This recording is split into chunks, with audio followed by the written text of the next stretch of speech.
So, I don't know. I guess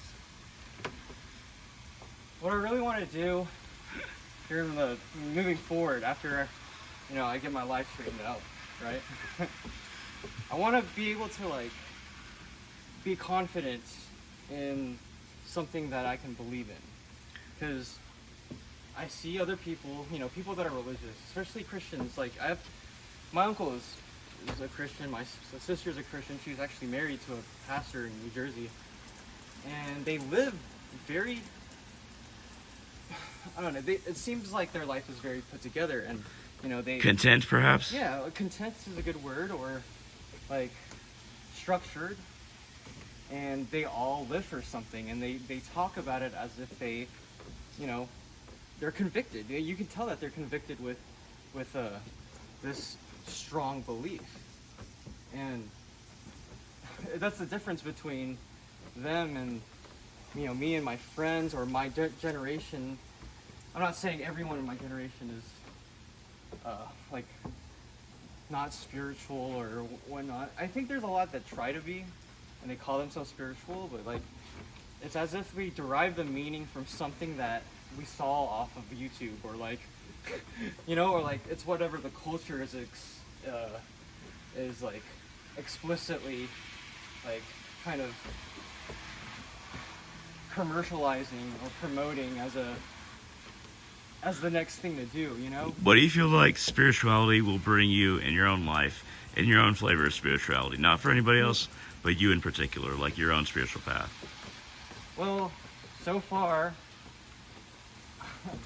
I've kind of gotten to a path of psychologism, and most people would probably agree that I am I am prone to be looking at the world through a lens of depth psychology or Jungian psychology, and so like everything I do, I just kind of analyze using Jung's kind of school of thought, and that does include Freud and Adler. It's just Jung was kind of the final stopping point for me, and it's because God Jung kind of resurrected God in my life. Like God has been out of my life for a very long time, and I believe that it was because I replaced God with my social circle, or drugs, or just hedonism maybe. And when that took over, like my life kind of went downhill, and so like spirituality for me is like it lived through literature, because I read my first book when I was 16 years old. First book I ever finished from front to back. And it really opened a door for me, because it was a book on Zen Buddhism, and I had a friend recommend it for me. And when I read it, I was just like, hey man, like, do you have more? And he showed me a little bit more. So like the first book was Brad Warner, Hardcore Zen. It was very I remember that one. Yeah, it's very good. It's a very good Zen Buddhist book. Yeah, especially because it's a guy that was into like rock or something like that, or punk, some music that he started with a band in high school or something like that, right? Yeah. And that he found Zen Buddhism, and then after him, my friend showed me Alan Watts, and that was a game changer. And ever since I started reading his books, I wanted to know more, because I picked up reading at a very low point in my life. I had nothing going for me. I dropped out of high school. I was partying every day, and I thought like my world was over, my life was over, because my best friend. Okay, we're not gonna get into that. Sorry. It's all good. It's I had girl problems in high school. Yeah, and it just I wasn't able to trust anyone. And I thought like friendship kind of lost its meaning. So yeah, I just became a party animal, because I essentially thought that everyone kind of just lived for their own pleasure, and that's it. And so I did the same thing.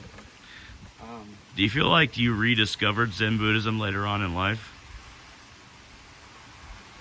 I think I got to a point where Zen has been understood as like a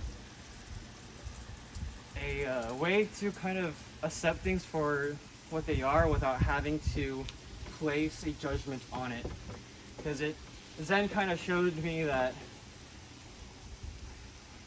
I could, you know, read something and just accept it as what it is rather than pondering if it's real or not. And that has been a big influence on how I, I guess, have on my spiritual life, I guess, yeah. Do you feel like it's because it's so direct and it's about spontaneous enlightenment for anybody Right. who's in any situation? Yeah, I think there's a lot of people in the West that have been fascinated by Zen because of its pull on, oh yeah, you could definitely like kind of have happiness now, or like you don't have to have, or like content feelings, or have fulfillment or significance in life just by a frame of mind. And that's essentially what Alan Watts said in, I think it was The Way of Zen. He said, the koan, which is like a kind of like a mind game that you kind of place on yourself. Usually a Zen master would tell its student to ponder a specific question, and the question's completely meaningless. Mm-hmm. But the student will ponder on it for days because he thinks that it's going to be like the answer to life. Yeah. Right? And then he ends up finding out that it is a meaningless question. And once he figures that out for himself, then he understands that there's nothing to be seeked. There's no enlightenment to kind of stress out over or like devote your whole life to, because the whole chase for it will be missing the point of life entirely, because he can peel the potatoes just for the sake of peeling the potatoes instead of peeling the potatoes while thinking about enlightenment. And that's I think that was just a butchered version of one of the Zen quotes that I saw. That makes a lot of sense. Thank you very much for your display. Do you feel the energy flowing through your hands or your arms? I dig it. Thank you very much for watching, everyone.